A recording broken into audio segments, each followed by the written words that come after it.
এই রমজান আমাদের মাঝে দিচ্ছেন।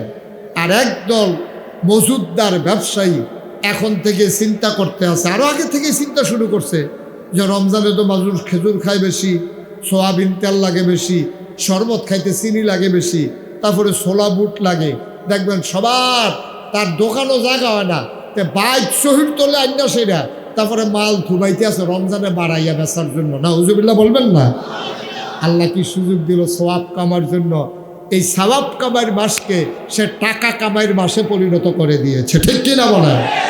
গোটা বিশ্বে বাংলাদেশ ছাড়া আর কোথাও নাই, সব জায়গায় রমজানে আপনার বিভিন্ন দেশে, আমরা তো আল্লাহর খাস মেহরবানি বিভিন্ন জায়গায় যাওয়ার সুযোগ হয়, বিভিন্ন দেশে রমজান আসলে মানুষ ছাড় দেয়, মানুষ ছাড় দেয়, কমিয়ে দেয়, মালের দাম কমিয়ে দেয়, যে আল্লাহর মেহমানদের মাস, আল্লাহর মেহমানেরা রোজা রাখবে, এই রোজা রেখে রেখে ইফতার খাবে, সেহেরি খাবে, আমিও তার অংশীদার হব। বাংলাদেশ ছাড়া সকল দেশে আপনার দ্রব্য পণ্যের মাল কমে যায়, খাদ্য পণ্যের মাল কমে, দাম কমে যায়, আর বাংলাদেশে সব জিনিসের দাম বেড়ে যায়, ঠিক কিনা কম? না, বাংলাদেশেই সম্ভব।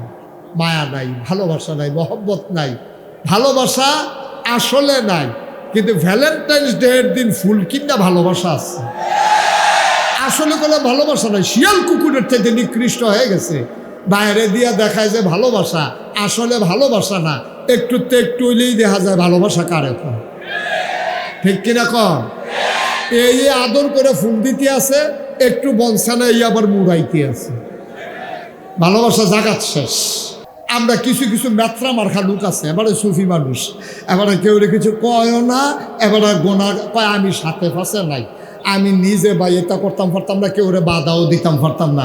আল্লাহ নবী কয় তোমারে আমি দুনিয়াতে রাখতাম না।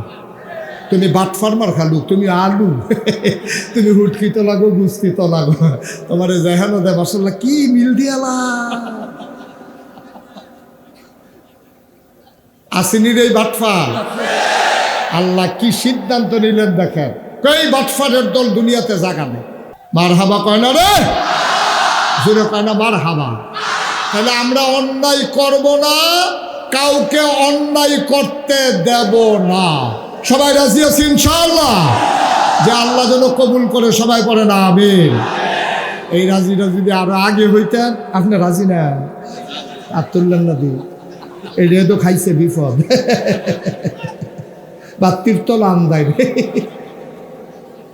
এবার রাজি কিন্তু কইতো না, যদি আবার ছবি তুললাই কেউ। হ্যাঁ আছে, রাজি আছে, রাজি রাজি 2-3 বার কইছে, চিনি তো আমি, ওনার সাথে পরিচয় হয়েছে। বাপু মার হাবা কন, সবাই কন মার হাবা। ভাইরা, এটা হচ্ছে আমাদের মূল সিদ্ধান্ত, ফান্ডামেন্টাল ডিসিশন। আমরা অন্যায় করব না, কাউকে অন্যায় করতে দেব না ইনশাআল্লাহ। তুমি দাঁড়িয়ে রাখছো, দেখবো তোমার বউ এবারে তোমার টিটকারি মারা শুরু হয়েছে, ঠিক কিনা কম? দাঁড়িয়ে রাখছে, পাঞ্জাবি গাও দেয়, টুপি মাথার দেয়, 5 ওয়াক্ত নামাজ পড়ে, তার শালিয়ে ফোন দিয়ে জিজ্ঞেস আফা দুলাভাইয়ের কি খবর, কত দুলাভাইকে আসি। হেতাই মনে করছে, শালিয়ে মনে করছে কি অ্যাক্সিডেন্ট হইলো নাকি, কে কই কি তাফা কোনো ক্ষতি হয়েছে, কত দুলাভাই হুজুর হয়ে গেছে কেন, দুলাভাই বিলে হুজুর হয়ে গেছে। আল্লাহ যেন কবুল করে, সবাই কনা আবে। আচ্ছা, ও আমি যদি মুশতাক ফয়েজি, হ্যাঁ নাগাই শরীফ শাহ হুজুর, কথা কেন না, আমি যে নাগাই শরীফ শাহ হুজুর মুশতাক ফয়েজি, আমি যদি এখনো জিকির শুরু করি লা ইলাহা ইল্লাল্লাহ লা ইলাহা ইল্লাল্লাহ, ফজর পর্যন্ত যদি জিকির করি, কেউ আমার বিরোধিতা করবে না, বরঞ্চ বেরিয়েতে দেশি মুরগির ডিম সিদ্ধ করে ফাটাইব, যে হারে হুজুরে যে জিকির করতে আছে মেন্নত হয়ে গেছে গা বোধ হয়, 4-5টা দেশি মুরগার ডিম খাওয়া দরকার আছে। আরেক বেরিয়ে দেখবেন দেশি মুরগা বোনা কইরা ফাটাইব, বিদেশি ফুতের টেহারা, বিদেশি কম্বলরা, আতর, সুরমা, কাজল, কত উপহার আমার লাগে আইয়া পড়বো লা ইলাহা ইল্লাল্লাহ কইলে। আচ্ছা, আমি মুশতাক ফয়েজি লা ইলাহা ইল্লাল্লাহ কইলে চতুর্দিকে হাদিয়া ইয়ে, তোহফা ইয়ে, টেহা পয়সা ইয়ে, এই কথাটা তো নবীজি 1500 বছর আগে কইছি। এই লা ইলাহা ইল্লাল্লাহ, আমি যে লা ইলাহা ইল্লাল্লাহ কই, জিকির করি, আমরা দেশের ফির সাহেবরা খানকার ভিতরে, তালিমের ভিতরে, মাহফিলের ভিতরে যেই জিকিরটা করে, আমার নবী ১৫০০ বছর এই জিকিরটাই করছিল, লা ইলাহা ইল্লাল্লাহ মুহাম্মাদুর রাসূলুল্লাহ। তা আমি নাগাইশের বিশ্বাস জিকির করলে আমারে কেউ বাধা দেয় না, কেউ কিছু কয় না, কেউ কোনো দৌড়ানো দেয় না, টিটকারি মস্কারাও করে না, বরঞ্চ আরো হাদিয়াইয়ে। আর নবীজি যেই মাত্র কইছে সবাই পড়ো লা ইলাহা ইল্লাল্লাহ, বলার সাথে সাথে নবীর আপন চাচা আবু লাহাব, নবীর স্বাস্থ্য চাচা আবু জেহেল, এরপরে মক্কার যারা কাফের ছিল সবাই মিল্লা নবীর আক্রমণ করার জন্য ঘেরাও দিয়ে ফেলছে। নবীর গায়ের ভিতরে পাথর মারলো। আবু লাহাব চিৎকার করে বলল, ইয়া মুহাম্মদ তাব্বা আলাক, ও মোহাম্মদ তোমার ধ্বংস হোক। আবু জেহেল নবীকে আঘাত করতে গেল। আমি মুশতাক ফয়েজি লা ইলাহা ইল্লাল্লাহ কইলে কেউ বাধা দেয় না, বরঞ্চ খুশি হয়। আর নবীজি লা ইলাহা ইল্লাল্লাহ কোনে এবার আর আফন চাচায় ফাত্তর মারে, হগলি মিল্লা মারতো ধরে। এখানে একটা রহস্য আছে নাকি নাই? তাহলে বোঝা গেল আমার জিকিরটা নবীজির জিকিরটা সুন্দর হয়। বিষয়টা কি এরকম? আমারতে আমি যেমন সুন্দর করে লা ইলাহা ইল্লাল্লাহ কইতাম পারি, নবীজি এত সুন্দর করে পারছে না নাকি? নবী আমার চাইতে কত কোটি গুণ বেশি সুন্দর বলল, কিন্তু নবী বলার কারণে আঘাত আসলো, আমি বলার কারণে হাদিয়া আসলো। রহস্যটা কি? সমস্যাটা কোন জায়গায়? সমস্যা হলো মক্কার মানুষগুলো আরবি বুঝে। লা ইলাহা ইল্লাল্লাহ নবী যখন কইছে তারা লগে লগে বুঝালাইছে। আবু জেহেলে কি বুঝছে?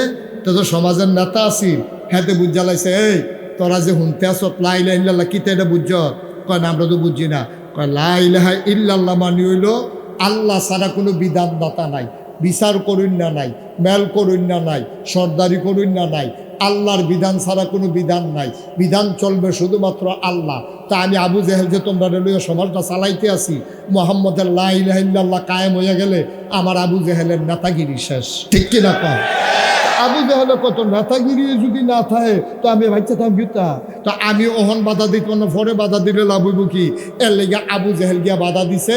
আর টাকা যাক, বাধা দাও, শক্তি প্রয়োগ করো, মোহাম্মদের লা ইলাহা ইল্লাল্লাহ ঠেকাও। তারা ঠেকাইছে ইসলামকে এই জন্য যেন আবু জেহেলের নেতৃত্ব ঠিক থাকে। আচ্ছা, আবু লাহাবে বাধা দিল কেনে? আবু লাহাব ছিল তৎকালীন জমানায় সুদি কারবারি, সবচেয়ে বড় সুদখোর। সেই সুদখোর বাধা দিল আবু লাহাব কেন? সে বাধা দিছে এই জন্য, মোহাম্মদে যে কয় লা ইলাহা ইল্লাল্লাহ, তাইলে বিধান চলবে আল্লাহ, সুদের ব্যবসার চলবে না। তাইলে আমি আবু লাহাবের কামাই রোজগার শেষ। সুতরাং তাড়াতাড়ি লা ইলাহা ইল্লাল্লাহ থামাও, টাকা যাক, খেলা সুন্দর হোক, আবু লাহাব এই মোহাম্মদরে থামাও, আমি আবু লাহাবের ব্যবসা চাঙ্গা রাখো। এই জন্য আবু লাহাব নবীজির বিরোধিতা করেছে। ঠিক কিনা কয়? ক্ষমতায় থাকার সময় দেখবেন এমন কথা কয় যেটা পারবে না, এইটাও কয়। ঠিক কিনা কন? পারবে না, সে জানে নিশ্চিত আমি এটা পারবো না, তারপরেও কয়। দেখছেন না আমাদের দেশের অসুস্থ একটা মানুষ যার ওপেন হার্ট সার্জারি হয়েছে, আমরা তো মনে করছি আর ফিরতো না। যাক আল্লাহ ফিরেই আনছে, সিঙ্গাপুরতে ঘুরাইয়া গাড়াইয়া হেইলু এই কোনো মতে বাচ্চা আইছে। ওমা টেলিভিশন খুললে হেরে দেখা যায় আর সবাইরে ডাকতে আছে, খেলা হবে। আজব কার বাড়ে, তুমি ফার মোবাইলগুলো কার বাজে একটু বন্ধ করে দেন। খেলা হবে এটা বলতে গেলে আমি খেলা জানা লাগবে না, হে জানে যে মঞ্চ টঞ্চ লইয়া ফইরা জিজ্ঞায় দুইজনে তিনজনে দইরা খেলা করাই দেওয়ার লাগে। হেই বেড়ায় যদি খেলা হবে কয় সেতুডনের কথা না, ফলাফাইনে চেষ্টা করছে নামেন, ফলাফাইনে নামছেও বাহেবরা ভাগ্যে গেছে। ঠিক কিনা কও? আমার আল্লাহ রাব্বুল আলামিন তিনি যা বলেন তিনি তাই করে দেন। তিনি কখনো ওয়াদা খেলাফ করেন না। ওয়াদা খেলাফ করা আমার আল্লাহর জন্য শোভাও পায় না। তিনি নিজেই নিজের ব্যাপারে ওয়াজ করে দিলেন। আল্লাহ বলেন, ইন্নাকা লা তুখলিফুল মিআদ। আমার আল্লাহ এমন আল্লাহ, তিনি যা ওয়াদা করেন, ওয়াদার খেলাফ করা আমার আল্লাহর জন্য শোভা পায় না। বলেন সুবহানাল্লাহ। আল্লাহ কয় উদউনি আস্তাজিব লাকুম, ও বান্দা তুই আমারে ডাক দে, ডাক দিতে দেরি, কবুল করতে দেরি নাই, ঠিক কিনা? আল্লাহর কাছে চাইতে দেরি, আল্লাহ দিতে দেরি করেন না। এই আল্লাহ আছেন নাকি নাই? ছিলেন নাকি ছিলেন না? থাকবেন নাকি থাকবেন না? আমার এই আল্লাহ কয়জন? জোরে কন, আরো জোরে, মধুর সুরে, সবাই মিলে মন প্রাণ উজাড় করে, গলা ছেড়ে দিয়ে রাতের নিস্তব্ধতা ছিন্ন ভিন্ন করে, জগৎপুরের জমিন কাঁপিয়ে দিয়ে চিৎকার করে চলো সবাই মিলে আল্লাহর একটা ডাক দেয়, আল্লাহ। ও প্রাণের আল্লাহ, খুঁজে খুঁজে দেখলাম তুমি লাম ইয়ালিদ ওয়ালাম ইউলাদ ওয়ালাম ইয়াকুল লাহু কুফুয়ান আহাদ। তিনি কারো থেকে জন্ম নেন নাই, কাউকে জন্ম দেন নাই। অবন্ধু, দুনিয়ায় পীরের মতো পীর হয়, নেতার মতো নেতা হয়, মন্ত্রীর মতো মন্ত্রী হয়। আমার আল্লাহর কি মতো হয়? আমার আল্লাহর কি নমুনা হয়? আমার আল্লাহর কি ডুপ্লিকেট হয়? আমার এই আল্লাহ কয়জন? জোরে কন, আর জোরে, মধুর সুরে, সবাই মিলে মন প্রাণ উজাড় করে গলা ছেড়ে দিয়ে চলো সবাই মিলে ওই আল্লাহকে জানিয়ে দেই লা ইলাহা।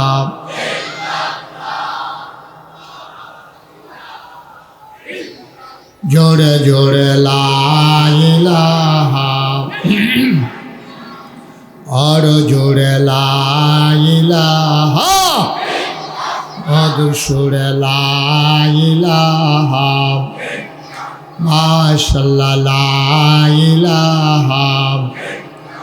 আসমান জমিন গায়রুল্লাহ, পাহাড় পর্বত গায়রুল, আসমান জমিন গায়রুল, পাহাড় পর্বত গায়রুল, শুধু তুমি মাবুদ এক আল্লাহ লা ইলাহা।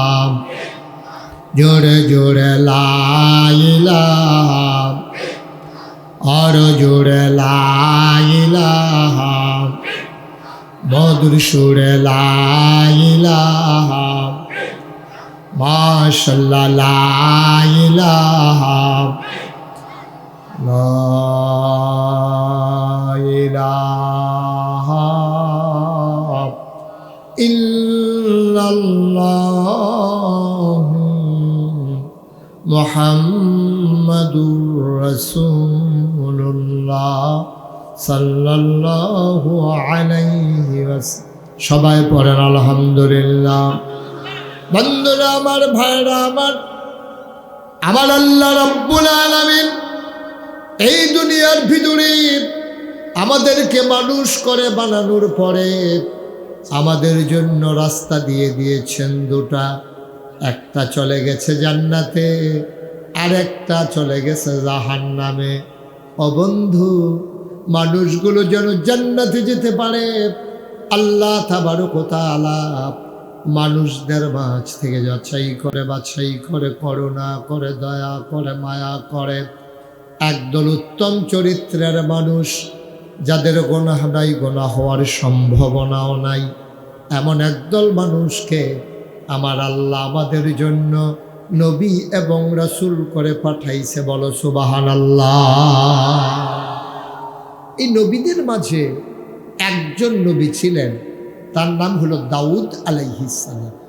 এই দাউদ আলাইহিস সালাম, ওনাকে আল্লাহ এত নিয়ামত দিয়েছিলেন, ওনাকে দুইটা স্পেশাল কোয়ালিটি, দুইটা অনন্য বৈশিষ্ট্য দাউদ নবীকে আল্লাহ দান করেছেন। এক নম্বরে, তৎকালীন জামানায়, খুব খেয়াল করে মনোযোগের সাথে শুনে, এই যে বসেন, কই যা মনে করছে অন্য হুজুর, বুঝতে পারছে না, এরকম জানলে উঠলো না। ওই হ্যাঁ, তারা বয় দাও, বয় দাও, আদর করে জাতা দিয়ে বয় দাও। হ্যাঁ, ওটা ওটি করেন না, আমিন কর, দোয়ানটা খুললে সরছি না, কয় বাহি দেন। ওয়াজটা শুরু হয়েছে না, তে আডাআডি শুরু করছে। আমিন কর, জোরে কন। দাউদ নবীর জামানায় মানুষের লোহার ব্যবহার ছিল বেশি। লোহা দিয়া মানুষ বাড়িঘর বানাতো, লোহা দিয়া বাসন পেয়ালা বানাতো, লোহা দিয়া মানুষ পায়ের জুতা বানাতো, মাথার টুপি বানাতো, সব লোহার ব্যবহার। ওরা লোহাকে পুড়াইয়া পুড়াইয়া বিভিন্ন শেইবে আপনার বিভিন্ন আকৃতি ধারণ করাইতো। আল্লাহ তাবারক ওয়া তাআলা এবার দাউদ আলাইহিস সালামকে এমন ক্ষমতা দিলেন, ইনি যখন লোহার একটা টুকরা, মনে করেন 1 কেজি বাটখারা না, এটারে যদি হাতের ভিতরে লইয়া বিসমিল্লাহ করে তিনি মুঠ করতেন, সবাই দেখতো আঙ্গুলের সিফা দিয়া ফাঁকি দিয়া পানি পড়তে আছে। হাত খোলার পরে দেখতো ওই 1 কেজি বাটখারা পানি হয়ে পড়ে গেছে। সুবহানাল্লাহ বলবেন না? যেরকম সুবহানাল্লাহ। কোন জায়গায় সুবহানাল্লাহ কোন লাগে আপনার আন্তাজ আছে না? ইনশাল্লাহ বুঝমতো কয়ে নেবেন, আমার জন্য দেরি করার দরকার নাই। বলেন সুবহানাল্লাহ। তো এই আঙ্গুলের সিফা দিয়া পানি পড়তে এত ক্ষমতা ওনার ছিল, লোহাকে তিনি এমনভাবে ব্যবহার করতেন। আর একটা সুন্দর জিনিস আল্লাহ ওনাকে দান করেছেন, ওইটার নাম হইল সুন্দর কণ্ঠ। অনেক সুন্দর কণ্ঠ ওনাকে। ওই জমানার মানুষ গান বাজনা খুব পছন্দ করত। সুন্দর কণ্ঠের মানুষকে মানুষ খুব বেশি পছন্দ করত। আল্লাহ দাউদ নবীকে এমন সুন্দর কণ্ঠ দিলেন, আপনি ঘটনা শুনলেই বুঝবেন। মনে করেন আমরা তালুকদার পাড়া, জগৎপুর তালুকদার পাড়া মসজিদের উপরে একদল মানুষ দেখতে আছে, একদল পাখি এরকম ডানা খুইলা দিয়া দাঁড়াইয়া রয়েছে একেবারে মসজিদের বরাবর উপরে, উড়ে না, থেমে গেছে। তখন সব মানুষ দেখে চিন্তা করলো কি ব্যাপার, এখানে মসজিদের উপরে কি হইল যে তো হাজার হাজার পাখি এসে গেছে। সবাই দৌড়াইয়া গেছে কাছে, গিয়া দেখে, মনে করেন গিয়া দেখে দাউদ আলাইহিস সালাম বসে বসে ওই মসজিদে জাবুর তেলাওয়াত করে, আর পাখিগুলো উড়া খান্ত দিয়া জাবুর তেলাওয়াত শুনতেছে। সুবহানাল্লাহ বলবেন? আবার চিন্তা করেন কি কণ্ঠ, যত সুন্দর কণ্ঠ হোক, আমাদের দেশে কেউ কোরআন তেলাওয়াত করছে আর পাখিগুলো থেমে গেছে, এমন ঘটনা হয়নি। মানুষ নিথর নিস্তব্ধ হয়ে গেছে, মানুষ চমকে উঠেছে, থমকে দাঁড়িয়েছে, কিন্তু পাখি থেমে গেছে এমন কিন্তু হয়নি। আরও ঘটনা আছে, উনি যখন সমুদ্রের কিনারে বসে বসে জাবুর তেলাওয়াত করতেন, অবাক বিস্ময়ে মানুষ তাকিয়ে দেখত সমুদ্রের মাছগুলো সব সমুদ্রের কিনারে এসে বেলাভূমিতে ঘাড় কাত করে ফালাইয়া উনি তেলাওয়াত করে, আর মাছেরা ওনার তেলাওয়াত শুনে। সুবহানাল্লাহ বলবেন? এখন ওই জমানা খারাপ মানুষ যে এখন আছে, আগে ছিল না তা না, এখন একটু বাড়ছে আর কি। সব জায়গার ভিতরে দেখবেন যে বাংলাদেশে এমন একটা সেক্টর নাই, এমন একটা ক্ষেত্র নাই যেই জায়গাটার ভিতরে খারাপ মানুষ নাই। আমি অনেক সময় চিন্তা করি, খারাপ অন্যান্য দেশও আছে, কিন্তু আমরা দেশও সব খারাপ হয়ে একখান হইল কেমনি। আপনি দেখবেন ওখানে রিক্সাওয়ালাতে আরম্ভ করিয়া একেবারে টপ টু বটম, একবারে প্রধানমন্ত্রী পর্যন্ত, রাষ্ট্রপতি পর্যন্ত, এই আমরা তারা ভালোটার আগে খারাপটা বুঝে ভালো। এই কারবার কেন হইল? আমার মনে হয়, আমার একটা চিন্তা আর কি, আমার মনে হয় বাটফার সিটালা আল্লাহ বিমানও করে কই নিতে লইছিল, সব ডিবুতে বাংলাদেশ বরাবর ইয়া ফুটে গেছে। এত বাটফার সব জায়গার ভিতরে, এটা তো হওয়ার কথা না। এমন একটা জায়গা নাই যেই জায়গার ভিতরে আপনি বাটপার পাইবেন না। রিক্সাওয়ালা দেখবেন 5-6টা রিক্সা থাকলে একরকম ভাড়া, একটা রিক্সা থাকলে ভাড়া আরেক রকম, ঠিক কিনা কম? 10 দোহানো ফেজ থাকলে ফেজের দাম একরকম, আর যখন দেখছে যে পুরাটা বাজার ছুটি, তার দোহান ছাড়া ফেজ নাই, বাজারে ফেজের দাম আবার আরেক রকম, ঠিক কিনা কম? এটা হলো বাংলাদেশের মানুষের কেন জানি এই বাটফারি স্বভাব, আল্লাহই ভালো জানে। এই যে রমজান আসতেছে, এটার কয়দিন পরেই তো, 15 দিন পরেই তো রমজান পেয়ে যাবে। এই রমজান হচ্ছে আল্লাহর পক্ষ থেকে নিয়ামত, আল্লাহর পক্ষ থেকে নিয়ামত। আল্লাহ রসুল বলেছেন, মান সামা রমাদানান ঈমানান ওয়া ইহতিসাবান গফিরা লাহু মা তাকাদ্দামা মিন যামবি। যে ঈমান ইহতিসাবের সাথে পরিপূর্ণ বিশ্বাস নিয়ে, আস্থা নিয়ে রমজানের 1 মাসের রোজা রাখবে, আল্লাহ তাবারক ওয়া তাআলা তার অতীতের সমস্ত গুনাহগুলো আল্লাহ মাফ করে দেবেন। সুবহানাল্লাহ বলবেন? দেখে আমার কথা না নবীজির কথা? এই ব্যাপারে আমাদের কোনো সন্দেহ আছে? কথা কয় না সবাই, কোনো সন্দেহ আছে? আমাদের কারো কোনো সন্দেহ নেই। আল্লাহ তাবারক ওয়া তাআলা এই রমজান আমাদের মাঝে দিচ্ছেন। আর একদল মজুদদার ব্যবসায়ী এখন থেকে চিন্তা করতে আছে, আরও আগে থেকে চিন্তা শুরু করছে যে রমজানে তো মানুষ খেজুর খায় বেশি, সোয়াবিন তেল লাগে বেশি, শরবত খাইতে চিনি লাগে বেশি, তারপরে ছোলা বুট লাগে। দেখবেন সবার তার দোকানও জায়গা হয় না, বাইক শহীদ তোলে আইনা সেটা, তারপরে মাল থুবাইতে আছে রমজানে বাড়াইয়া বেচার জন্য। না হুজুবিল্লাহ বলবেন না? আল্লাহ কি সুযোগ দিল সওয়াব কামার জন্য। এই সওয়াব কামাইয়ের মাসকে সে টাকা কামাইয়ের মাসে পরিণত করে দিয়েছে, ঠিক কিনা বলেন? গোটা বিশ্বে বাংলাদেশ ছাড়া আর কোথাও নাই, সব জায়গায় রমজানে আপনার বিভিন্ন দেশে, আমরা তো আল্লাহর খাস মেহরবানি বিভিন্ন জায়গায় যাওয়ার সুযোগ হয়, বিভিন্ন দেশে রমজান আসলে মানুষ ছাড় দেয়, মানুষ ছাড় দেয়, কমিয়ে দেয়, মালের দাম কমিয়ে দেয়, যে আল্লাহর মেহমানদের মাস, আল্লাহর মেহমানেরা রোজা রাখবে, এই রোজা রেখে রেখে ইফতার খাবে, সেহেরি খাবে, আমিও তার অংশীদার হব। বাংলাদেশ ছাড়া সকল দেশে আপনার দ্রব্য পণ্যের মাল কমে যায়, খাদ্য পণ্যের মাল কমে, দাম কমে যায়, আর বাংলাদেশে সব জিনিসের দাম বেড়ে যায়, ঠিক কিনা কম? না, বাংলাদেশেই সম্ভব। মায়া নাই, ভালোবাসা নাই, মহব্বত নাই, ভালোবাসা আসলে নাই, কিন্তু ভ্যালেন্টাইন্স ডে এর দিন ফুল কিনা ভালোবাসা আছে। আসলে কোনো ভালোবাসা নয়, শিয়াল কুকুরের থেকে নিকৃষ্ট হয়ে গেছে। বাইরে দিয়া দেখায় যে ভালোবাসা, আসলে ভালোবাসা না, একটুতে একটু হইলেই দেখা যায় ভালোবাসা কার এখন, ঠিক কিনা কম?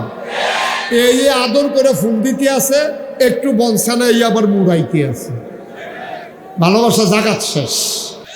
ভালোবাসা খারাপ জিনিস না, ভালোবাসা হবে শরীয়ত সম্মতভাবে, ভালোবাসা হবে মায়ের জন্য, সন্তানের ভালোবাসা হবে মায়ের জন্য, সন্তানের ভালোবাসা হবে বাবার জন্য, ভাই ভাইকে ভালোবাসবে, এটাই তো আল্লাহ দেয়া। আল্লাহ তো এই ভালোবাসার উপরেই গোটা পৃথিবীটাকে টিকাই রাখছে, ঠিক কিনা কন? সন্তান যদি স্বামী তার স্ত্রীকে ভালো না বাসত, তাইলে এত পরিশ্রম করে সে জমিনে কাজ করতে পারতো না, সে এত মেহনত করতে পারতো না। নিজের খাবারের জন্য এত মেহনত করা লাগে না, এত মেহনত করে নিজের স্ত্রীর জন্য, নিজের সন্তানের জন্য, সবাই মিলে যেন খুশিবাসি থাকতে পারে। ভালোবাসার কোনো দিন নাই, ভালোবাসার কোনো ক্ষণ নাই, ভালোবাসা ধনী গরিব নাই, ভালোবাসার কোনো বিনিময় নাই, ভালোবাসা ভালোবাসাই, এটার কোনো সময় নির্ধারণ নাই, 24 ঘন্টাই ভালোবাসা, ঠিক কিনা বলো? দিনের 24 ঘন্টা, সপ্তাহের 7 দিন, মাসের 30 দিন, বছরের 12 মাস, সব সময় মানুষের প্রতি মানুষের ভালোবাসা থাকবে। এটাই হচ্ছে আল্লাহর দেয়া বিধান, এটাই হচ্ছে আল্লাহর দেয়া মানুষের সাথে মানুষের সম্পর্ক। আর আমরা ভালোবাসাকে জেটিয়ে পিটিয়ে বিদায় করে একটা দিনের সাথে আমি সম্পৃক্ত করেছি। গত রাত্রে আমার মাহফিল ছিল ফেনীতে, আমি ফেনী থেকে রাতে যখন শহরে ঢুকেছি কুমিল্লা, তখন রাতের 2টা বাজে। আমি দেখলাম রাস্তার মুড়ে মুড়ে ফুল বিক্রি হচ্ছে, আর যুবক যুবতী ছেলে এবং মেয়েরা রাস্তার ভিতরে অবাধে রিক্সার হুট খুলে ঘুরতেছে, ছবি উঠাচ্ছে, আনন্দ করছে। ধ্বংসের জন্য এর চাইতে বড় আর কারণের দরকার নাই, ঠিক কিনা? মুসলমানের সন্তান আমরা, মুসলমানের সন্তান, মুসলমান মুসলমান মন দিয়ে শুনো রে ভাই। এই দাউদ আলাইহিস সালাম তিনি যখন সমুদ্রের কিনারে জাবুর তেলাওয়াত করে, সমুদ্রের মাছগুলো সমুদ্রের কিনারে চলে আসছে তেলাওয়াত শোনার জন্যে। মুসলমানের জন্য পবিত্র দিনের নাম জুমাবার, শুক্রবার, আজকের দিন, সুবহানাল্লাহ। খ্রিস্টানদের জন্য পবিত্র দিন হইল রবিবার, আর ইহুদিদের জন্য পবিত্র দিন হইল শনিবার। ইহুদিরা শনিবারকে বেশি মহব্বত করত, তারা ভালোবাসত, পবিত্র দিন মনে করত। এবার যখন সমুদ্রের কিনারে মাছ চলে আসে, ওই জমানার মানুষগুলো নিতে হবে, আমরা অন্যায় করব না, কাউকে অন্যায় করতে দেব না, ঠিক কিনা বলো? এই সিদ্ধান্তে না পৌঁছলে দাউদ নবীর উম্মতের মতো আমরাও ধ্বংস হয়ে যাব। আমাদের দেশে 3 দল মানুষ আছে, একতারা ডেমকিয়া, যা মন চায় তা করতেই আছে, আরেকতারা করে না, কেউ কিছু কয়ও না। এবার করে সুফি মানুষ, বিশ্বাস এবারে দিন দুনিয়ার কোনো খবর নাই, এবারে কেউ করতে দেয় না, আরে কি কয় নিজে করে না, কেউ ডাকও দেয় না। এইটাই হলো সবচেয়ে সর্বনাশের মূল।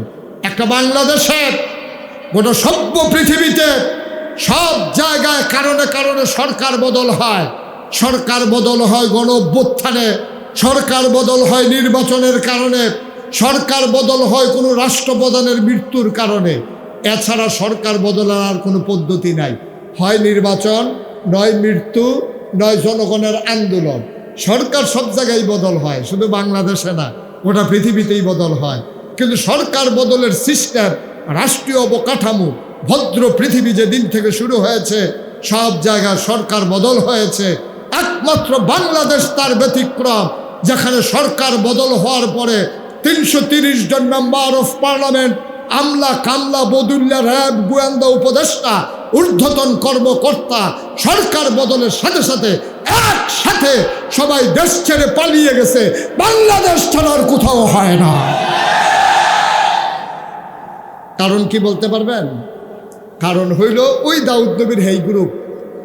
আমরা করতাম না, কেউ কিছু কইতাম না। আমরা কন্যার দলটা যদি আরো শক্ত হইতো, যদি আমরা যারা বলি অন্যায়ের বিরোধিতা করি, এই গ্রুপটা যদি আরো শক্ত হইতো, এই জগদ্দল পাথর 17 বছর লাস্টিং করতে পারতো না। ঠিক কিনা কম?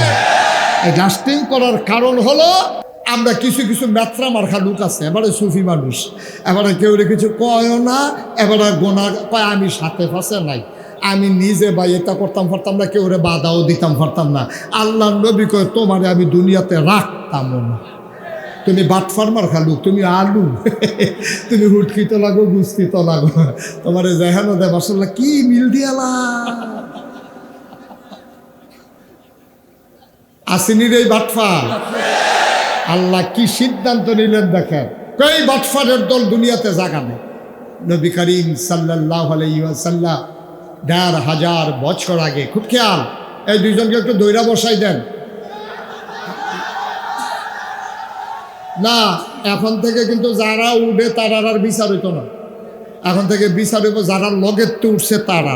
এই ওয়াজে তো এতক্ষণ চলতে আছে যে আমরা নিজে উঠি না, কেউ যে কিছু কই না, এইটাই তো মূল সমস্যা। আমরা উঠব না, কাউকে উঠতে দেব না। টান দিয়ে দাফনা দুফনা আলগা করে লাগবে। মাহফিলতে উঠন কি ইয়া বসকারা পাইছ, মাত্র শুরু এনে হইছে ওয়াজ, তারা মনে করছে কতক্ষণ পরে মাইক সাইডা দিতে আছে, সাংঘাতিক দেরি হইব, অনেক দেরি হইব। এমন আছে যে ফজরের আজানও দিয়া হইতে পারে, কখন যাবে মার হাবা কয় না রে, জোরে কয় না মার হাবা। তাহলে আমরা অন্যায় করব না, কাউকে অন্যায় করতে দেব না। সবাই রাজি আছি ইনশাআল্লাহ? যে আল্লাহ যেন কবুল করে, সবাই পড়ে না আমিন। এই রাজিটা যদি আরো আগে হইতেন, আপনি রাজি না আর তুললেন না দি, এটা তো খাইছে বিপদ, বা তীর্থল আন্দায়। এবার রাজি কিন্তু কইতো না, যদি আবার ছবি তুললাই কেউ। হ্যাঁ আছে, রাজি আছে, রাজি রাজি 2-3 বার কইছে, চিনি তো আমি, ওনার সাথে পরিচয় হয়েছে। বাপু মার হাবা কন, সবাই কন মার হাবা। ভাইরা, এটা হচ্ছে আমাদের মূল সিদ্ধান্ত, ফান্ডামেন্টাল ডিসিশন। আমরা অন্যায় করব না, কাউকে অন্যায় করতে দেব না ইনশাআল্লাহ। আল্লাহ যেন কবুল করে, সবাই কোন আমিন। আচ্ছা, ও আমি যদি মুশতাক ফয়েজি, হ্যাঁ নাগাই শরীফ শাহ হুজুর, কথা কেন না, আমি যে নাগাই শরীফ শাহ হুজুর মুশতাক ফয়েজি, আমি যদি এখন জিকির শুরু করি লা ইলাহা ইল্লাল্লাহ লা ইলাহা ইল্লাল্লাহ, ফজর পর্যন্ত যদি জিকির করি, কেউ আমার বিরোধিতা করবে না। বরঞ্চ বেরিয়েতে দেশি মুরগির ডিম সিদ্ধ করে ফাটাইব, যে হারে হুজুরে যে জিকির করতে আছে ব্যান্ডত হয়ে গেছে গা বোধ হয়, 4-5টা দেশি মুরগার ডিম খাওয়া দরকার আছে। আরেক বেরিয়ে দেখবেন দেশি মুরগা বোনা কইরা ফাটাইব, বিদেশি ফুতের টেহারা, বিদেশি কম্বলরা, আতর সুরমা কাজল, কত উপহার আমার লাগে আইয়া পড়বো লা ইলাহা ইল্লাল্লাহ কইলে।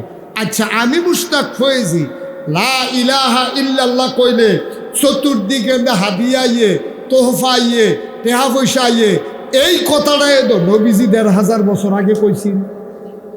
এই লা ইলাহা ইল্লাল্লাহ, আমি যে লা ইলাহা ইল্লাল্লাহ কই, জিকির করি, আমরা দেশের ফির সাহরা খানকার ভিতরে তালিমের ভিতরে মাহফিলের ভিতরে যেই জিকিরটা করে আমার নবী ১৫০০ বছর এই জিকিরটাই করছিল, লা ইলাহা ইল্লাল্লাহ মুহাম্মাদুর রাসূলুল্লাহ। তা আমি নাগাই শরীফ সব জিকির করলে আমারে কেউ বাধা দেয় না, কেউ কিছু কয় না, কেউ কোনো দৌড়ানো দেয় না, টিটকারি মস্কারাও করে না, বরঞ্চ আরো হাদিয়াইয়ে। আর নবীজি যেই মাত্র কইছে সবাই পড়ো লা ইলাহা ইল্লাল্লাহ, বলার সাথে সাথে নবীর আপন চাচা আবুল আহাব, নবীর স্বাস্থ্য চাচা আবু জেহেল, এরপরে মক্কার যারা কাফের ছিল সবাই মিল্লা নবীর আক্রমণ করার জন্য ঘেরাও দিয়ে ফেলছে। নবীর গায়ের ভিতরে পাথর মারলো। আবুল আহাব চিৎকার করে বলল, ইয়া মুহাম্মদ তাব্বা আলাক, ও মোহাম্মদ তোমার ধ্বংস হোক। আবু জেহেল নবীকে আঘাত করতে গেল। আমি মুশতাক ফয়েজি লা ইলাহা ইল্লাল্লাহ কইলে কেউ বাধা দেয় না, বরঞ্চ খুশি হয়। আর নবীজি লা ইলাহা ইল্লাল্লাহ কোনে এবার আর আফন চাচায় ফাত্তর মারে, হগলি মিল্লা মারতো ধরে। এখানে একটা রহস্য আছে নাকি নাই? তাহলে বোঝা গেল আমার জিকিরটা নবীজির জিকিরটা সুন্দর হয়। বিষয়টা কি এরকম? আমারতে আমি যেমন সুন্দর করে লা ইলাহা ইল্লাল্লাহ কইতাম পারি, নবীজি এত সুন্দর করে পারছে না নাকি? নবী আমার চাইতে কত কোটি গুণ বেশি সুন্দর বলল, কিন্তু নবী বলার কারণে আঘাত আসলো, আমি বলার কারণে হাদিয়া আসলো। রহস্যটা কি? সমস্যাটা কোন জায়গায়? সমস্যা হলো মক্কার মানুষগুলো আরবি বুঝে। লা ইলাহা ইল্লাল্লাহ নবী যখন কইছে তারা লগে লগে বুঝালাইছে। আবু জেহেলে কি বুঝছে? তো সমাজের নেতা আছি, হ্যাঁতে বুঝালাইছে, এই তোরা যে হুনতে আস লা ইলাহা ইল্লাল্লাহ কিতা এটা বুঝছ? কয় না, আমরা তো বুঝি না। কয় লা ইলাহা ইল্লাল্লাহ মানে হইল আল্লাহ ছাড়া কোনো বিধানদাতা নাই, বিচার করুন না নাই, মেল করুন না নাই, সর্দারি করুন না নাই, আল্লাহর বিধান ছাড়া কোনো বিধান নাই, বিধান চলবে শুধুমাত্র আল্লাহ। তা আমি আবু জেহেল যে তোমরা লইয়া সমাজটা চালাইতে আসি, মোহাম্মদের লা ইলাহা ইল্লাল্লাহ কায়েম হয়ে গেলে আমার আবু জেহেলের নেতাগিরি শেষ। ঠিক কিনা কয়? আবু জেহেলে কত নেতাগিরি যদি না থাকে তো আমি ভাবছিলাম গীতা, তো আমি ওহন বাধা দিত না, পরে বাধা দিলে লাভ হইব কি? এর লেগে আবু জেহেল গিয়া বাধা দিছে। আর টাকা যাক, বাধা দাও, শক্তি প্রয়োগ করো, মোহাম্মদের লা ইলাহা ইল্লাল্লাহ ঠেকাও। তারা ঠেকাইছে ইসলামকে এই জন্য যেন আবু জেহেলের নেতৃত্ব ঠিক থাকে। আচ্ছা, আবুল আহাবে বাধা দিল কেনে? আবুল আহাব ছিল তৎকালীন জমানায় সুদি কারবারি, সবচেয়ে বড় সুদখোর। সেই সুদখোর বাধা দিল আবুল আহাব কেন? সে বাধা দিছে এই জন্য, মোহাম্মদে যে কয় লা ইলাহা ইল্লাল্লাহ, তাইলে বিধান চলবে আল্লাহ, সুদের ব্যবসার চলবে না। তাইলে আমি আবুল আহাবের কামাই রোজগার শেষ। সুতরাং তাড়াতাড়ি লা ইলাহা ইল্লাল্লাহ থামাও, টাকা যাক, খেলা সুন্দর হোক, আবুল আহাব এই মোহাম্মদরে থামাও, আমি আবুল আহাবের ব্যবসা চাঙ্গা রাখো। এই জন্য আবুল আহাব নবীজির বিরোধিতা করেছে। ঠিক কিনা? আজকে তুমি সুন্দর করে আল্লাহর দেওয়া বিধানটারে সুন্দর করে মানা শুরু করো। যে কলেজও যেই ফলাটা পড়ে এতে মাসুমের মতো দাঁড়িয়ে হোক, কলেজও ফরুণ্য ফলাটা, ইউনিভার্সিটির ফরুণ্য ফলাটা মাসুমের মতোতে দাঁড়িয়ে হোক। দাঁড়িয়ে হওয়ার লগে লগে তার ক্লাসের ফলাফানে দেখবা টিটকারি মারা শুরু করবো। কি রে তুই হুজুর হয়ে গেছিস কা? তুমি মাতার দেশ নামাজ যদি ফরস তাহলে টিটকারি মারা শুরু হইব। আচ্ছা, কলেজের ফলাফানে ভাইয়া মানে টিটকারি মারুক, মান্য নেওয়া যায়। তুমি আজ বিয়া করছো, তুমি দাঁড়িয়ে রাখছো, দেখবো তোমার বউ এবারে তোমার টিটকারি মারা শুরু হয়েছে। ঠিক কিনা কম? দাঁড়িয়ে রাখছে, পাঞ্জাবি গাও দেয়, টুপি মাথার দেয়, 5 ওয়াক্ত নামাজ পড়ে। তার শালিয়ে ফোন দিয়ে জিজ্ঞেসে, আফা দুলাভাইয়ের কি খবর? কতর দুলাভাইকে আসি হেতাই মনে করছে, শালিয়ে মনে করছে কি অ্যাক্সিডেন্ট হইলো নাকি? কেউ কি তাফা কোনো ক্ষতি হয়েছে? কতর দুলাভাই হুজুর হয়ে গেছে কেন?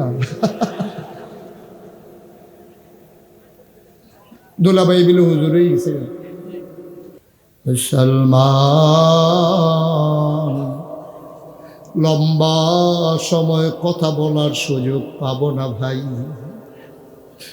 অতিতাসের মুসলমান, পার্শ্ববর্তী এলাকার মুসলমান, মন দিয়ে শুনো রে ভাই, আল্লাহর নবী থেমে যাওয়ার মানুষ না। তিনি একটা মিশন নিয়ে বের হয়ে গেছেন, যে মিশন নবী ইন্তেকালের আগে আমাদের কাঁধে দিয়ে গেছেন। আমাদেরও দায়িত্ব হলো সমাজ থেকে ওই পাপাচার, দুর্নীতি আর রাহাজানি, লুটতরাজ, চাঁদাবাজ, সন্ত্রাস সবগুলোকে দমন করে একটা সোনার বাংলাদেশ তৈরি করা। এমনই চেয়েছিলেন ১৫০০ আগে নবীজি।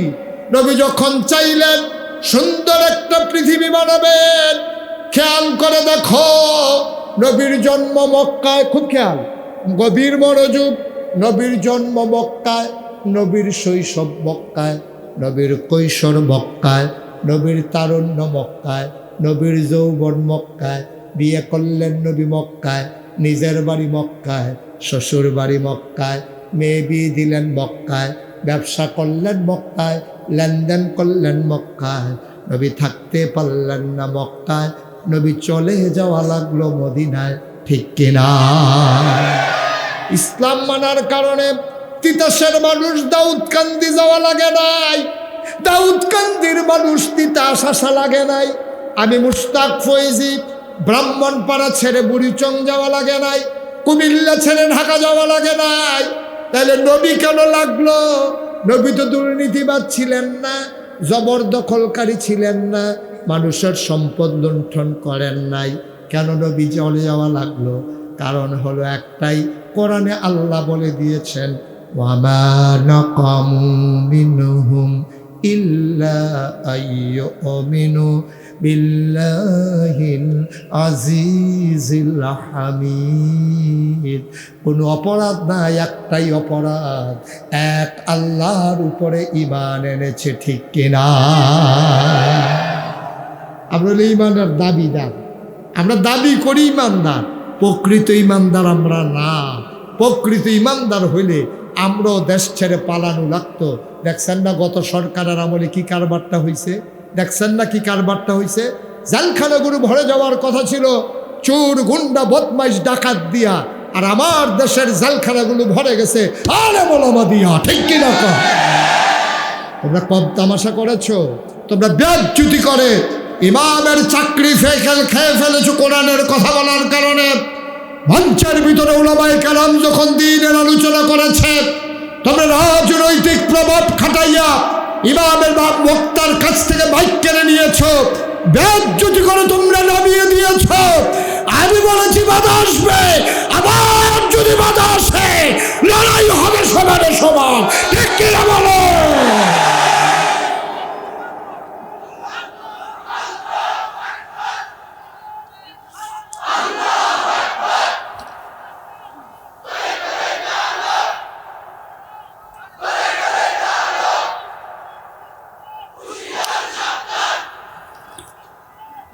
সবাই পড়েন আমিন, জোরে পড়েন আমিন। ৯২ জন লোক মুসলমানের দেশে, যে দেশ মসজিদের দেশ, যে দেশ মাদ্রাসার দেশ, যেই দেশে নেংটির বদলে হক্কানি পীর মশায়েখ আলেম ওলামা লুঙ্গি পরা শিখিয়েছে, হারামের জায়গায় কলমা পড়তে শিখিয়েছে, টিকির বদলে টুপি পড়তে শিখিয়েছে, শ্রীর জায়গায় মোহাম্মদ লিখতে শিখিয়েছে, যেই দেশে ৯২ জন লোক মুসলমান আশার নামাজ পড়ে দুরূদ পড়তে পড়তে যে দেশের মুসলমান ঘুমোতে যায়, ফজরের আজান শুনলে আবার তাদের ঘুম ভাঙে, এই বাংলাদেশে মুসলমানের দেশে টকশুন নামে একজন প্রগতিশীল, তথাকথিত প্রগতিশীল বুদ্ধিজীবী নামের কলঙ্ক, ওরা কোথায় কোথায় ইসলামের বিরোধিতা করেছে, ঠিক কিনা বলো? আমি বলেছি ঢাকা রাজধানীতে শীততাপ নিয়ন্ত্রিত কক্ষে বসে পুলিশ পাহারায় ইসলামের বিরোধিতা করা সহজ, পাল্লা তিতাসের জমিনে এসে বলো পিঠের চামড়া নিয়ে ঢাকা যাওয়া যাবে না। আল্লাহ যেন হেফাজত করে, সবাই পড়েন আমিন। বন্ধুগণ, নবীকে থাকতে দেওয়া হলো না মক্কায়, তিনি চলে গেলেন মক্কায়। মুসলমান, মক্কা ছেড়ে নবী চলে গেলেন মদিনায়, নবীকে মক্কায় থাকতে দেওয়া হলো না। যেই নবী হেঁটে গেলে মাথার উপরই মেঘের ছায়া, মেঘমালা ছায়া দিয়ে যায়। যেই নবী পাথরের উপর দিয়ে হেঁটে গেলে নবীর কদমের সম্মানে পাথর তোলার মতো নরম হয়ে যায়। এই নবীজি মক্কায় থাকতে পারলেন না, চলে যাওয়া লাগলো মদিনায়। মুসলমান, মক্কায় কিছু মুসলমান ছিল যারা নবীর এক নজর না দেখলে পাগল হয়ে হতো। মায়েরা আমার, বোনেরা আমার, গভীর মনোযোগ। আল্লাহর নবী চলে গেলেন রাতের আধারে। নবীর সাহাবারা চলে গেলেন নবীর বাড়িতে সকালবেলা। গিয়া দেখে নবী নাই। নবী গেল কই, নবী গেল কই? সবাই বলে আমরা জানি না কোথায় গিয়েছে। আন্দাজ করেছে সাহাবারা নবী বোধহয় মদিনায় চলে গেছে। একজন আল্লাহর মাকবুল বান্দা, পেয়ারা বান্দা, নবীর একজন আদরের সাহাবা, নাম ছিল আব্দুর রহমান ইবনে আউফ। তিনি নবীর বাড়িতে গেলেন, গিয়ে দেখেন নবী নাই। তিনি কাঁদতে কাঁদতে বাড়িতে চলে আসলেন, কাপড়গুলো পটলায় ঢুকালেন, টাকা নিলেন, তিনি বের হয়ে গেলেন, চলে যাব মদিনায়। রাস্তার ভিতরে সীমান্ত চৌকি বসানো হলো, পাহারা দিচ্ছে কাফেরেরা, কেউ যেন মক্কার মানুষ মদিনায় যেতে না পারে। আব্দুর রহমানকে ধরে ফেললেন, নিয়ে আসলেন দারুন নাদওয়া। তৎকালীন সংসদ, তার নাম ছিল দারুন নাদওয়া। মেম্বার অফ পার্লামেন্ট যারা, ওরা ছিল আবু জেহেল, আবুল আহাব, উতবা, সাইবা, মুগীরা।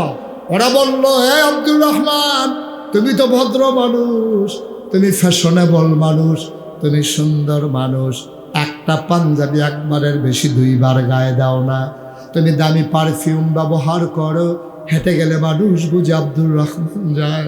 কোথায় যাচ্ছ তুমি লুকিয়ে?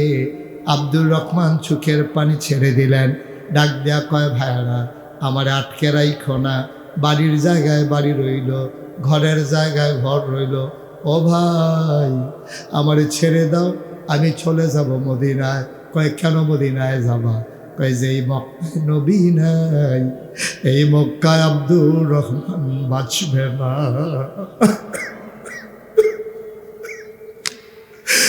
আমি যদি নবীরে না দেখি আমি বাঁচব না, আমারে বাধা দিও না, আমার সব রেখে দাও, আমারে মদিনায় যেতে দাও। ওরা আটকে ফেললো, আব্দুর রহমানকে ঘরের ভিতরে বন্দি করে রাখলো, যেতে দিল না। শেষ রাত, সব ঘুমিয়ে পড়েছে।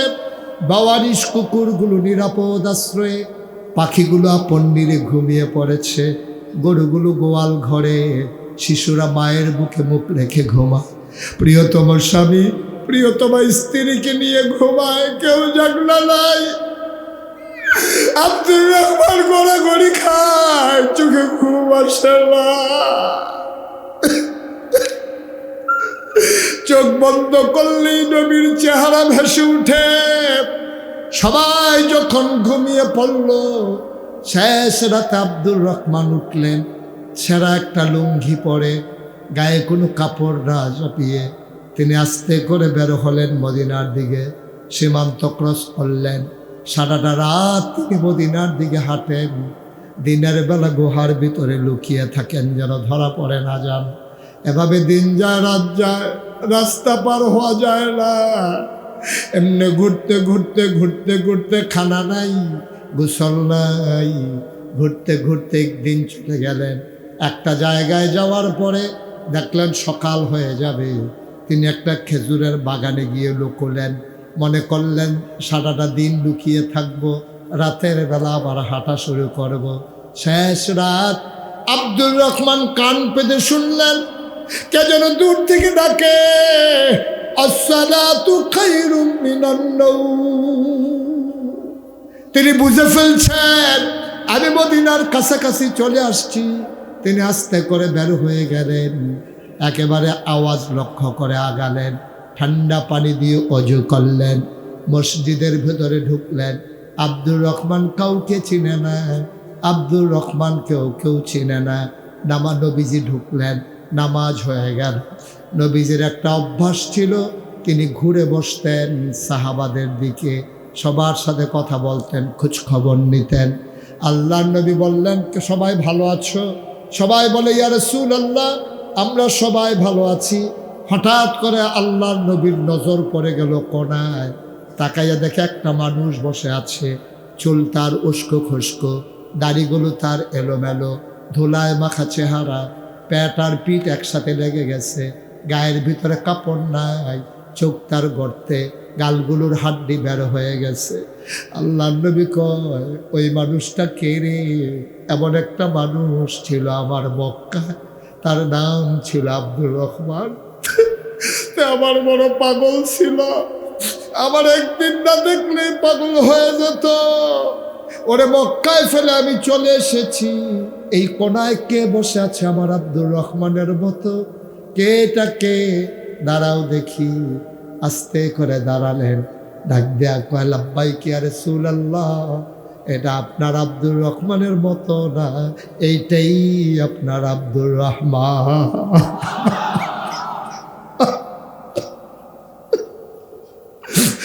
এই যে আপনার আব্দুর রহমান, আমি আপনার আব্দুর রহমান। আল্লাহর নবী আব্দুর রহমান কেমনে আসলি? কই ইয়া রাসূলুল্লাহ, ওরা আমার টাকাগুলো রেখে দিয়েছে, কাপড়গুলো খুলে রেখে দিয়েছে। ইয়া রাসূলুল্লাহ, ইয়া হাবিবাল্লাহ, আমি এসেছি বড় কষ্ট করে। নবী গো, কতদিন হয় আপনারে দেখি না, আমি পাগল হয়ে গেছি আপনারে না দেখে। আল্লাহ নবী আমার কাছে। আল্লাহ নবী হাত দুইটা ছড়িয়ে দিলেন, সবাই রাস্তা করে দিল। আব্দুর রহমান হাঁটতে হাঁটতে নবীর সামনে চলে গেলেন, নবী হাত দুটো ছড়িয়ে দিলেন, লাফ দিয়ে আব্দুর রহমান বুকের মাঝে পড়ে গেলেন। জান্নাতি গন্ধ নবীর গায়ের, আব্দুর রহমান নাক দিয়ে ঘষে ঘষে গন্ধ নেয়। নবীজিরে ছাড়তে চায় না আব্দুর রহমান, কবে ধরে আপনারে দেখি না, ও নবী কি অন্যায় আমার ছিল গো নবী। আমি তো কারো উপরে কোনো জুলুম করি নাই, আমি তো কারো সম্পদ লুণ্ঠন করি নাই, কোনোদিন ধমক দিয়া কারোর একটা কথাও বলি নাই। ওরা আমাকে কেন আটকে দিল? আমাকে আসতে দেন, আমি লুকিয়ে লুকিয়ে এসেছি নবী। আল্লাহর নবীও কান্দেন, আব্দুর রহমান ইবনে আউফও কান্দেন। আল্লাহর নবীকে ছাড়েন না, জড়িয়ে ধরে আছেন। নবীর গায়ের জান্নাতি গন্ধ শ্বাস ভরে ভরে আব্দুর রহমান নেয়। এবার আস্তে করে আব্দুর রহমানকে নবী ছেড়ে দিলেন। আল্লাহর নবী দাঁড়ালেন। আব্দুর রহমান জানতে চাই, ইয়া রাসূলুল্লাহ, ইয়া হাবিবাল্লাহ, আমার অপরাধটা কি? আমি কি অন্যায় করেছি? আল্লাহর নবী ডাক দেখো, আব্দুর রহমান, তোর আলাদা কোনো অপরাধ নাই, যে অপরাধের কারণে আমি নবীর মতো মানুষটা মক্কায় থাকতে পারলাম না, আমারও তো কোনো অপরাধ ছিল না। একটাই আমাদের সবার অপরাধ, ওয়ামা নাকমু মিনহুম ইল্লা আইয়ুমিনু বিল্লাহিল আজিজিল হামিদ।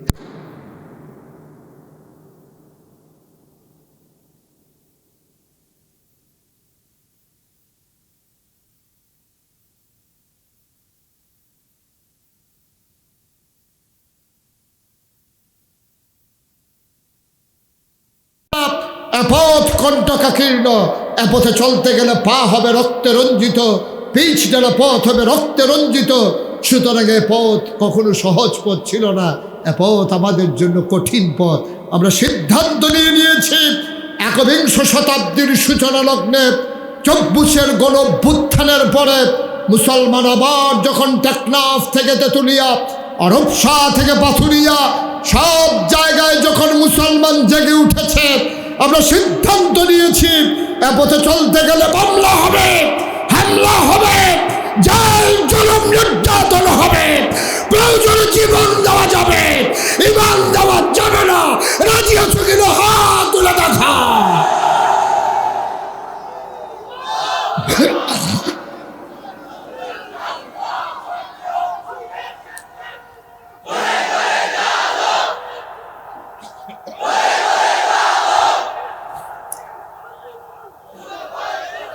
সবাই পড়ে না আমিন, জুড়ে পড়ে না আমিন। বন্ধুগণ, আমার আদরের বাসুন, যে নাগাইশ দরবার পরিচালনা পর্ষদের সারা বাংলাদেশ থেকে বাছাই করা লোকজনের মাঝে সে হচ্ছে মজলিসে শুরার অন্যতম সদস্য। আপনাদের মানুষগুলোকে একত্রিত করে তার একটাই উদ্দেশ্য, দুনিয়াবি কোনো চাওয়া পাওয়ার হিসাব নাই। আমার সাথে পার্সোনালি কথা বলেছে, একটাই হিসাব, এ মানুষগুলো যদি একটা আলুর দেশা পায়, এ মানুষগুলো যদি জান্নাতে যেতে পারে, এ মানুষগুলো যদি দিনের কথা শুনে শুনে তাদের ঈমানকে জাগিয়ে নিতে পারে, তাহলে তার এই আয়োজন, এই টাকা খরচ করা আপনাদের আসা বসা, তাহলেই সার্থকতা, ঠিক কিনা বলেন? আপনারা জানেন এই নাগাইশ দরবার শরীফ যেখানে আমার নামে লেখা আছে মুশতাক ফৈজি পীর সাহেব, আমার মাসুম এই প্রায়ই যায়, অনেক সময় যায়। আপনারা তো অনেকে যেতে পারেননি, যাবেন, কারণ এই দুনিয়া ভোগ বিলাসের জন্য না ভাই। কয়দিনের জিন্দেগি। আমি মুশতাক ফৈজি ইচ্ছে করলে অনেক কিছু করতে পারতাম। বাংলাদেশের পীর সাহেবদেরকে তো চিনি আমি, অধিকাংশ পীর সাহেব দেখবেন এরকম হাতরা এরকম করা শিখছে, জীবনে কোনো দিন এইরকম হয় না, ঠিক কিরকম? মানুষের অসহায় অবস্থা যায়, দুর্যোগ যায়, বন্যা যায়, মহামারী যায়, করোনা যায়, পীর সাহেবের সম্পদের পরিমাণ বাড়তেই থাকে, বাড়তেই থাকে, তার আর হাত এমন করার সুযোগ নাই। এই খালি এই শিখছে, রিক্সাওয়ালাতে ওঠে হালয় হগিন নিবে দিয়ে এটা যে জারতে পায় তারতে খায়। নাদানের তো একটা জাত ফদ আছে বেড়া, কেডায় জানি ওই যে এমনি যে সবসময় থাহে, কেডায় জানি এমনি ঘুরাই দিছি, এটা আবার এমনি ঘুরা যায় গিয়া, এটা থাহে না, ফিক্সড হয়ে গেছে এইরকম, লইতে লইতে অভ্যাস খারাপ হয়ে গেছে। এই যে গত বন্যা গেল, আমি মুশতাক ফৈজি 15 দিন আমার পরিবার থেকে আমি বিচ্ছিন্ন ছিলাম। 15টা দিন আমি আমার পরিবার থেকে বিচ্ছিন্ন ছিলাম। আমি বুক পানি ভেঙে ভেঙে, কোমর পানি ভেঙে ভেঙে মানুষের ঘরে ঘরে গিয়ে আমি সাহায্যের হাত পৌঁছে দিয়েছি। যে মানুষগুলোর কাছে আমাদের কিছু দায়বদ্ধতা আছে, তারা আমাদেরকে মডেল মনে করে, তারা আমাদেরকে আইডল মনে করে, আইকন মনে করে। আপনি গাছের লাউডা খাবেন প্রথম, মাছের মাথাটা, গরুর কলজাটা, বিদেশি ফুতের টেহারা সব আপনি ফইলা ফইলা খানা ফুর্তি নাই। অন্তত কিছু বিপদের সময় দাঁড়ান না, তো আল্লাহর কাছে কইতেন পারবেন, আল্লাহ সারা বছর খাইলেও বন্যার সময় গেছিলাম তার কাছে, তো কোন যাইব। কিন্তু আমরা খাইতে খাইতে এমন অভ্যাস হয়েছে, খাওয়ানোর অভ্যাসটা আমরা ভুলে গেছি, শুধু খাইতে শিখেছি। আমি এই করোনার সময় রাতের আধারে আমার গাড়ি নিয়ে আমি ঘুরে ঘুরে মানুষের দরজার ফাঁক দিয়া আমি তাদের কাছে বাজার করে পৌঁছে দেওয়ার চেষ্টা করেছি। এটাই তো মনুষ্যত্ব। 1500 বছর আগে নবী তো এই কাজটাই করেছেন। শুধু আমরা সবাই মিলে, আমরা যারা ইসলামের অনুসারী, আমরা যারা ইসলামকে ভালোবাসি, এটার জন্য পিসাব হওয়ার দরকার নাই, এটার জন্য হুজুর হওয়ার দরকার নাই। আপনি যদি নিজেকে মুসলমান পরিচয় দেন, আপনি প্রমাণ করে দেন আপনি নিজের চাইতে মানুষের জন্য আপনার হৃদয় কাঁদে বেশি, এটা আপনাকে প্রমাণ করে দিতে হবে, ঠিক কিনা বলেন? তাহলে না মানুষ বুঝবে মুসলমান মানে সুন্দর একটা জাতি, তারা দৌড়ে দৌড়ে আমাদের কাছে আসবে। মুরব্বী ওইটা তো বলা যাবে না, না? তারাও হয়তো অনেকে থাকবেন না, কিন্তু মাহফিলটা আমাদের থাকবে ইনশাআল্লাহ। সুললিত কণ্ঠে কোরআনুল কারীম থেকে তেলাওয়াত শুনিয়েছেন আমার আদরের ধন মাসুমের সুযোগ্য কন্যা, কি নাম না, মাদিহা রহমান। আমি তার তেলাওয়াত আগেও শুনেছি একা একা, আর আজকে সবাইকে আপনাদেরকে তেলাওয়াত শুনিয়েছে। আল্লাহ যেন তাকে হাফেজা আলেমা হিসাবে কবুল করেন, সবাই বলি আমিন। বন্ধুগণ, এই প্যান্ডেলে আমরা যারা এখানে এসেছি, হাজার হাজার মানুষ, আমাদের একটা লক্ষ্য উদ্দেশ্য আছে। কেন এসেছি আমরা? আমাদের একটাই উদ্দেশ্য, আমরা আল্লাহ তাবারক ওয়া তাআলার সন্তুষ্টি চাই, ঠিক কিনা বলেন? এবং আল্লাহর কাছে বিনিময় চাই। আপনি যেই কাজই দুনিয়াতে করবেন, এই সকল কাজের বিনিময় আপনার জন্য অপেক্ষা করছে। ভালো করলে যেমন বিনিময় আছে, খারাপ করলেও তার বিনিময় আছে। একটা কাজও ফাও যাবে না। আপনি যা করতেছেন সব কিছুর বিনিময় আল্লাহ আপনাকে দান করবেন। আল্লাহ তাবারক ওয়া তাআলা নিজেই জানিয়ে দিয়েছেন যে তোমরা আমার কাছে চাও। 2 জন মানুষকে আল্লাহ বড় অপছন্দ করেন, যারা আল্লাহর কাছে চায় না এবং যারা সুন্দর করে সালামের জবাব দেয় না। এই 2 দল মানুষকে আল্লাহ খুব বেশি অপছন্দ করেন। তাইলে আমরা চাইব কার কাছে? গত বছর না আপনাদের আওয়াজ আরো বেশি আছিল? গত বছর তো দিনে আসছিল, এই জন্য একটু বেশি ছিল না? সবাই আওয়াজ করে বলবেন, আমরা চাইব কার কাছে? দিতে পারেন যিনি, তিনি কে? আল্লাহর কাছে চাইলে আল্লাহ দেন নাকি দেন না? প্রমাণ আছে নাকি নাই? আমার আল্লাহ রাব্বুল আলামিন কুরআনুল কারীমে কত সুন্দর করে ওয়াজ করে দিলেন। আল্লাহ বলেন, লা ইন শাকারতুম লাযীদান্নাকুম, নিয়ামত পেয়ে যদি শুকরিয়া আদায় করবে, যেই নিয়ামত পেয়ে শুকরিয়া আদায় করবে, শুকরিয়া আদায়ের কারণে ওই নিয়ামত আমার আল্লাহ আরো বহুত গুণে বাড়িয়ে দেবেন। বলেন সুবহানাল্লাহ। আল্লাহ দুনিয়ার মানুষের মতো না। দুনিয়ার মানুষ বলে একটা করে আর একটা, ঠিক কিনা?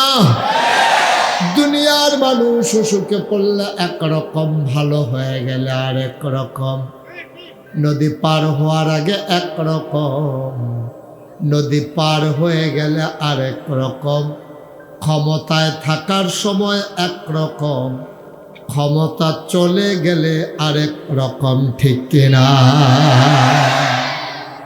যেই ভাবনা সেই কাজ। আমি চিন্তা করলাম, বাংলায় কথা বলে মুশতাক ফয়েজি নামটা শুনে নাই এমন লোকের সংখ্যা খুব কম বাংলাদেশে, পৃথিবীতে। এজন্য আমি চিন্তা করলাম এই পরিচিতিটাকে কাজে লাগাই। সব জায়গায় বাংলাদেশে আপনার কি আছে, হাসপাতাল আছে, তারপরে সব জায়গায় জায়গায় মসজিদ, এই সব জায়গায় মসজিদ আছে গ্রামে গ্রামে, কিন্তু সব গ্রামে গ্রামে কিন্তু হাসপাতাল নেই। আমি চিন্তা করলাম এই অসহায় মানুষগুলোর চিকিৎসা পাওয়ার অধিকার আছে। আল্লাহর খাস মেহেরবানি, আপনি নাগাইশ দরবারে গেলে দেখবেন 20,000 স্কোয়ার ফিট আমার একটা মসজিদ, নিচতলায় হাসপাতাল, দোতলায় 3তলায় মসজিদ। মারহাবা বলবেন না? নিচতলায় সবটা মিলিয়ে হাসপাতাল, একেবারে ফ্রি হাসপাতাল।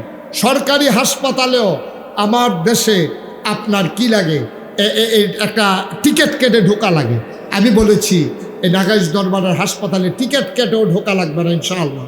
এই 20,000 স্কোয়ার ফিট হাসপাতাল আর এই হাসপাতালের দোতলায় 3তলায় মসজিদ, একসাথে এই মসজিদে নামাজ পড়বে 6,000 লোক। কয় হাজার লোক? কথা বলো, কয় হাজার? 6,000 লোক একসাথে নামাজ পড়বে আমার মসজিদে। আর 20,000 স্কোয়ার ফিট হাসপাতাল আমার এই মসজিদের নিচতলায়। এই মসজিদের কাজ যখন, হাসপাতালের কাজ শুরু করেছি, ইঞ্জিনিয়ার যখন ড্রয়িং করে নিয়ে আসলো, আমি বললাম এই মসজিদ করতে কত লাগবে? কয় যে ওরা বলল যে হুজুর 15 কোটি টাকা। কয় কোটি? সত্যি আমি ভয় পাইছি, আমি তো এত ধনী মানুষ না, 15 কোটি দেওয়ার মতো আমার সামর্থ্য নাই। আমি ভয় পেয়ে বললাম, বেড়া 15 কোটি টাকা দিয়ে মসজিদ করো, এটা আমার এই দিয়ে হইব? কয় হুজুর নিয়ত করে নামেন, আল্লাহ দিব। আমি নিয়ত করলাম, আল্লাহ 34 বছর মুশতাক ফয়েজি মাহফিল করি, প্রত্যেক বছর কম বেশিতে হাদিয়া পাই। 1 বছর মাহফিল করে যত টাকা হাদিয়া পাই, পুরো 1 বছরের হাদিয়া আমার মসজিদ আমি দান করে দেবো ইনশাআল্লাহ। আমি 25 লক্ষ টাকা আমার রক্তের কামাই দিয়া আমি মসজিদের কাজ শুরু করেছি। আজকে আসার আগে দেখলাম প্রায় 5 কোটি টাকা আমার মসজিদে খরচ হয়ে গেছে। একতলার ছাদ হয়ে গেছে, দোতলার সেন্টারিং চলতেছে, কয়েকদিনের ভিতরে ছাদের ঢালাই হবে। এই ছাদের ঢালার জন্য আমার ইঞ্জিনিয়ার আমাকে জানিয়েছে যে হুজুর 15 কোটি যে বলছিলাম, 15 কোটিতে হবে না, এখন এই মসজিদের প্রাক্কলিত ব্যয় ধরা হয়েছে 30 কোটি টাকা। মারহাবা বলবেন না? আল্লাহর খাস মেহেরবানি, এই যে 5 কোটি টাকা খরচ করে ফেলছি, 1 টাকাও ঋণ নাই, ব্যাংকে টাকা আছে, সুরকি আছে, তারপরে আমার কিছু পাথর আছে, বাকি কাজও আগাইছে ইনশাআল্লাহ। 35 টন রড লাগে দোতলার ছাদে, 1500 বস্তা সিমেন্ট লাগে। মারহাবা বলবেন না? আমার এই মসজিদ আমার স্বপ্ন। এই যে মাহফিল থেকে আজকে যাব, গিয়া মসজিদের ছাদে উঠা আমি দাঁড়াইয়া দাঁড়াইয়া কান্দি, আল্লাহর লোকে কথা বলবো, আল্লাহ ও আল্লাহ, আমি তো ঘুমানোর সময় পাইনি, আর তুমি তো ঘুমাওই না। এই মসজিদে কত মানুষ কত টাকা দিল। আল্লাহ, তোমার বন্ধু নবী বলেছেন, মান বানা লিল্লাহি মসজিদান বানাল্লাহু লাহু বাইতান ফিল জান্নাহ, যে দুনিয়ায় মসজিদ বানাবে আল্লাহ তুমি নাকি জান্নাতে তার জন্য ঘর বানাবা। আল্লাহ, ওয়াত্তাবি' মা ইউহা ইলাইকা মির রাব্বিক ইন্নাল্লাহা কানা বিমা তা'মালুনা খাবীরা ওয়া তাওয়াক্কাল আলাল্লাহ ওয়া কাফা বিল্লাহি ওয়াকিলা। ইন্নাল্লাহ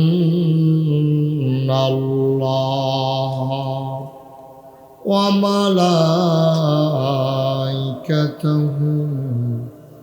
ইউসাল্লুনা আলান নবী ইয়া আইয়ুহাল্লাযীনা আমানু সাল্লু আলাইহি ওয়া সাল্লিমু তাসলিমা আল্লাহুম্মা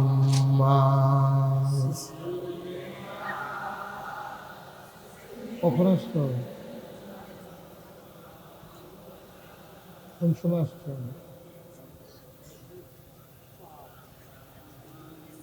আজকে আসছে না কালকে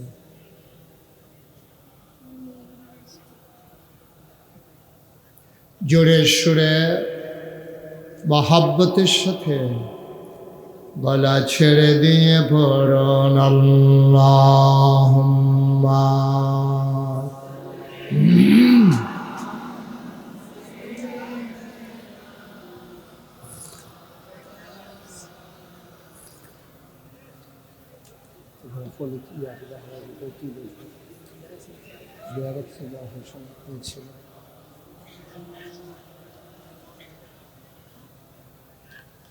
জীবন যদি যায় চলে যা ঈমান ছাড়া যাবে না জীবন যদি যায় চলে যা ইসলাম ছাড়া যাবে না ঈমান যদি ছাড়ো বন্ধু ইসলাম যদি ছাড়ো বন্ধু আল্লাহর জান্নাত পাবে না আল্লাহুম্মা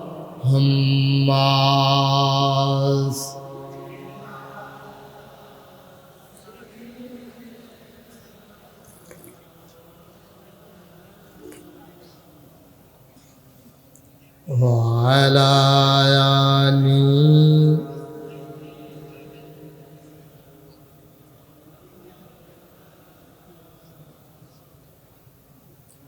وعلى آله سيدنا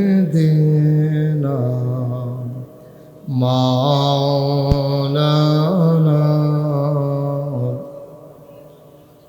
لا إله إلا الله لا إله إلا الله لا إله إلا الله لا إله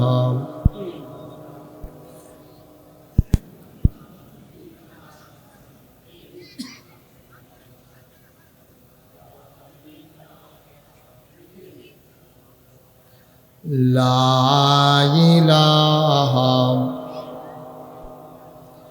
لا إله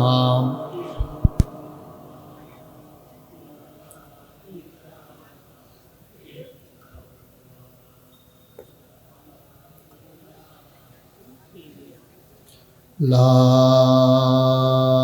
إله إلا الله محمد رسول الله صلى الله عليه وسلم اللهم صل وسلم وبارك وبارك عليه সবাই পড়ি আলহামদুলিল্লাহ জোরে পড়ি আলহামদুলিল্লাহ আল্লাহ তাবারক ওয়া তাআলার দরবারে আমরা লাখ কোটি শুকরিয়া জ্ঞাপন করছি যিনি আমাদেরকে ঐতিহ্যবাহী ঐতিহ্যধন্য কুমিল্লা জেলার তিতাস উপজেলার ঐতিহ্যধন্য গ্রাম জগৎপুর তালুকদার পাড়া 2 দিন ব্যাপী তাফসীরুল কোরআন মাহফিলের আজকের সমাপনী দিবসে মাগরিবের পরে মোবারক সময় যিনি আমাদেরকে আসার বসার এবং কিছু লোককে দাঁড়িয়ে থাকার তৌফিক দিয়েছেন